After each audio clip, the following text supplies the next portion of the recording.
Hello दोस्तों, आज के इस वीडियो में हम इंडियन बैंक के सेविंग्स अकाउंट्स को कंपेयर करने वाले हैं बैंक ऑफ इंडिया के सेविंग्स अकाउंट्स के साथ में। यानी कि जो आप जाते हो नॉर्मली सेविंग्स अकाउंट्स ओपन करवाने के लिए, आप इस सेविंग्स अकाउंट्स को रेगुलर सेविंग्स अकाउंट भी बोल सकते हो और बेसिक सेविंग्स अकाउंट भी बोल सकते हो। बेसिकली हम इसी सेविंग्स अकाउंट्स को कंपेयर करने वाले हैं कि आपको आखिर किस बैंक में अपना एक सेविंग्स अकाउंट ओपन करवाना चाहिए। तो वीडियो स्टार्ट करते हैं। देखो दोस्तों, यहाँ पर कंपेयर करने से पहले सबसे पहले हम इंडियन बैंक और बैंक ऑफ इंडिया के कुछ जरूरी बातों के बारे में जान लेते हैं। देखो भाई, ये सभी लोगों को पता है कि ये दोनों ही बैंक गवर्नमेंट सेक्टर के बैंक हैं। इसके अलावा इन दोनों ही बैंकों में आपको DICGC देखने को मिल जाता है। DICGC के अंतर्गत आपका 5 लाख रुपए तक का अमाउंट बिल्कुल सुरक्षित होता है। बाकी यहाँ पर आपको मोबाइल बैंकिंग और इंटरनेट बैंकिंग का भी फैसिलिटीज देखने को मिल जाता है। हालांकि अगर हम ब्रांचेस को लेकर के बात करें, ATM को लेकर के बात करें, तो भाई बैंक ऑफ इंडिया से काफी बड़ा बैंक इंडियन बैंक माना जाता है और इंडियन बैंक काफी बड़ा बैंक है ऑलरेडी, तो इसमें कुछ कहने की जरूरत नहीं है। इसके अलावा यहाँ पर देखो, मैंने बेसिकली एक PPT तैयार करके रखी हुई है। तो अब इस PPT के माध्यम से हम समझेंगे कि यहाँ पर इन दोनों ही सेविंग्स अकाउंट्स के ऊपर कौन कौन सा डिफरेंसेस होता है। तो देखो, सबसे पहले अगर हम इंडियन बैंक के मोबाइल बैंकिंग एप्लीकेशंस को लेकर के बात करें, तो इनके मोबाइल बैंकिंग एप्लीकेशंस के ऊपर 4.3 का रेटिंग है। 6,65,000 लोगों ने रिव्यू दिया हुआ है। साथ ही साथ 96 MB का ये एप्लीकेशंस है और यहाँ पर 10 मिलियन प्लस लोगों ने डाउनलोड करके रखा हुआ है इस एप्लीकेशंस को। जबकि अगर हम बैंक ऑफ इंडिया के मोबाइल बैंकिंग एप्लीकेशंस को लेकर के बात करें, तो भाई इनके मोबाइल बैंकिंग एप्लीकेशंस के ऊपर 3.8 का रेटिंग है और 94,000 लोगों ने रिव्यू दिया हुआ है। 87 MB का ये एप्लीकेशंस है और 10 मिलियन प्लस लोगों ने इस एप्लीकेशंस को डाउनलोड करके रखा हुआ है। तो रेटिंग के मामले में इंडियन बैंक का mobile banking applications bank of India के मोबाइल बैंकिंग एप्लीकेशन से काफी ज्यादा बेहतर है। हालांकि इंडियन बैंक का मोबाइल बैंकिंग एप्लीकेशंस और बैंक ऑफ इंडिया का मोबाइल बैंकिंग एप्लीकेशंस दोनों ही मोबाइल बैंकिंग एप्लीकेशंस पर डाउनलोड 10 मिलियन प्लस ही है, लेकिन फिर भी इंडियन बैंक के मोबाइल बैंकिंग एप्लीकेशंस के ऊपर रेटिंग हाई है। बाकी अगर हम एलिजिबिलिटी क्राइटेरिया को लेकर के बात करें, तो इन दोनों ही बैंकों में आप 10 ईयर से अपना सेविंग्स अकाउंट ओपन करवा सकते हैं, माइनर सेविंग्स अकाउंट ओपन करवा सकते हैं। डॉक्यूमेंट्स में आधार कार्ड, पैन कार्ड वगैरह देना पड़ेगा।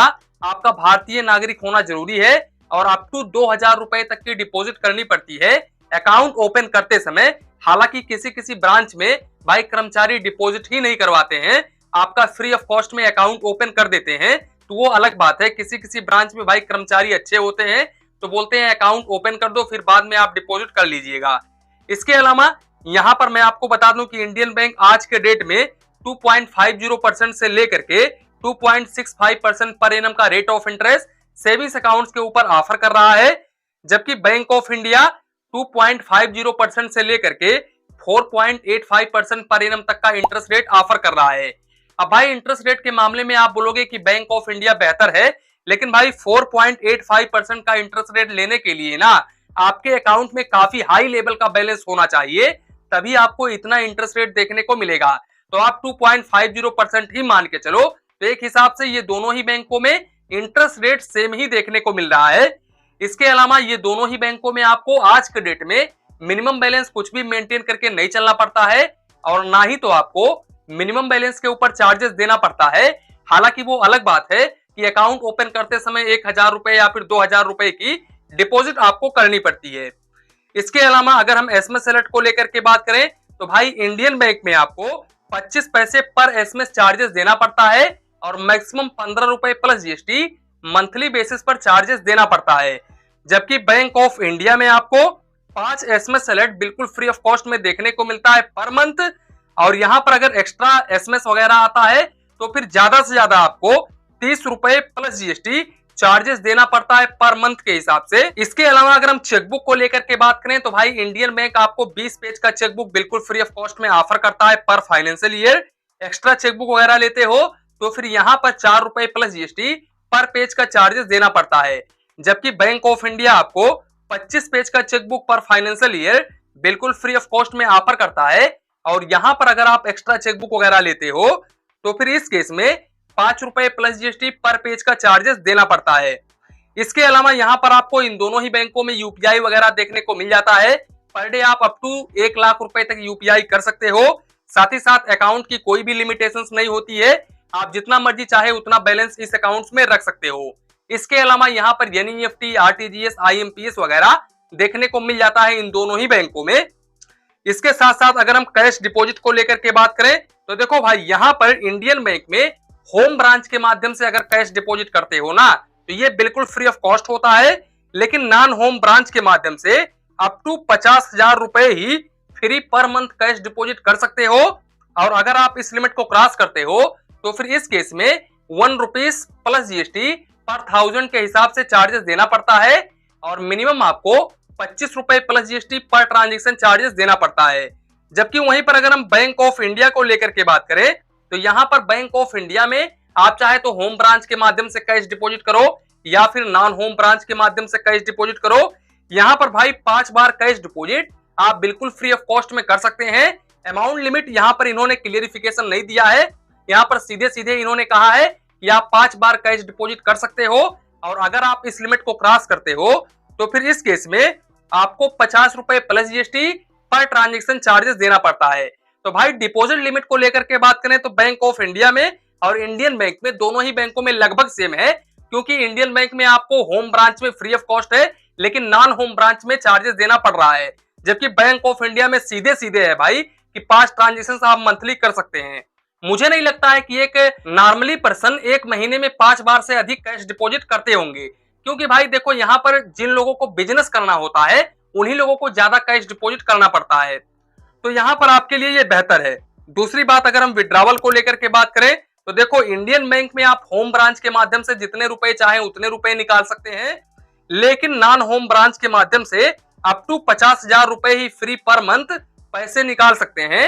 और अगर आप इस लिमिट को क्रॉस करते हैं तो फिर वही है ₹2 प्लस जीएसटी पर 1000 के हिसाब से चार्जेस देना पड़ेगा और मिनिमम आपको ₹25 plus GST per transaction charges देना पड़ेगा।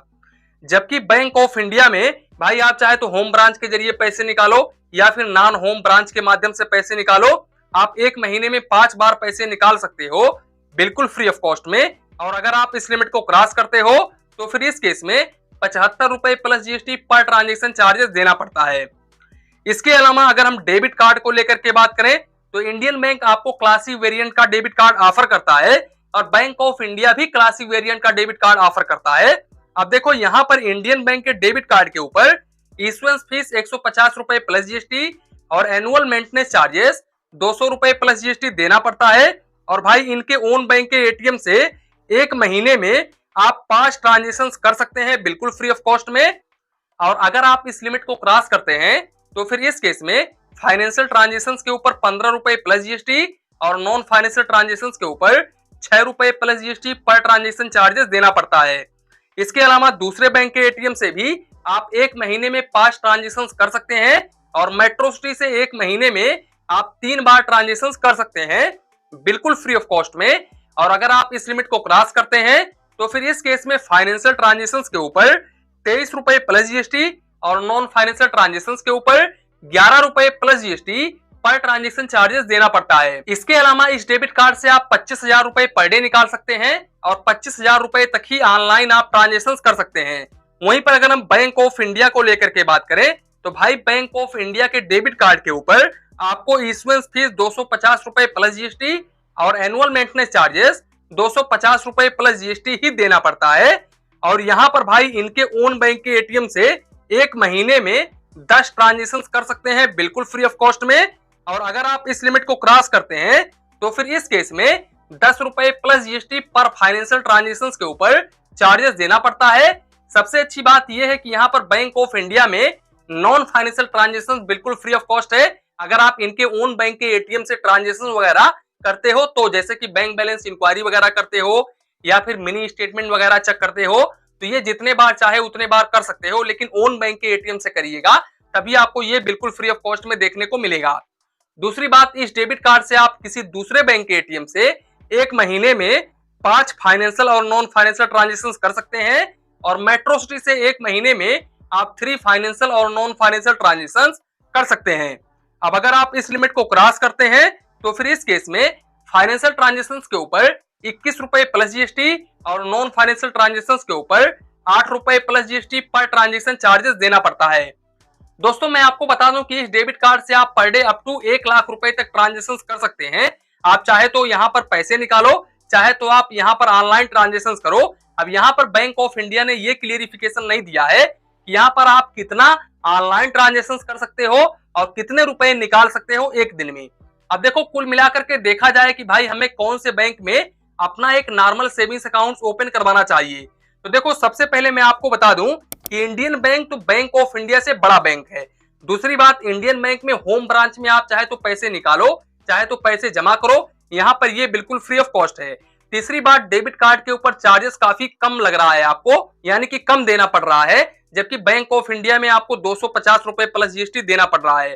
तो थोड़ा बहुत यहाँ पर प्लस पॉइंट इंडियन बैंक में बैंक ऑफ इंडिया से ज्यादा देखने को मिलता है। तो आप चाहे तो इंडियन बैंक की तरफ जा सकते हैं। वैसे बैंक ऑफ इंडिया भी काफी अच्छा बैंक है। बाकी अगर हम कर्मचारियों के व्यवहार को लेकर के बात करें तो भाई जैसा कि आपको पता है कि ये दोनों ही बैंक गवर्नमेंट बैंक हैं। तो भाई गवर्नमेंट बैंक के कर्मचारी इतने ज्यादा अच्छे नहीं होते हैं, कस्टमर्स के साथ में अच्छा रिस्पॉन्स नहीं करते हैं, क्योंकि भाई इनके ऊपर भी काफी ज्यादा प्रेशर बना रहता है सरकार की तरफ से।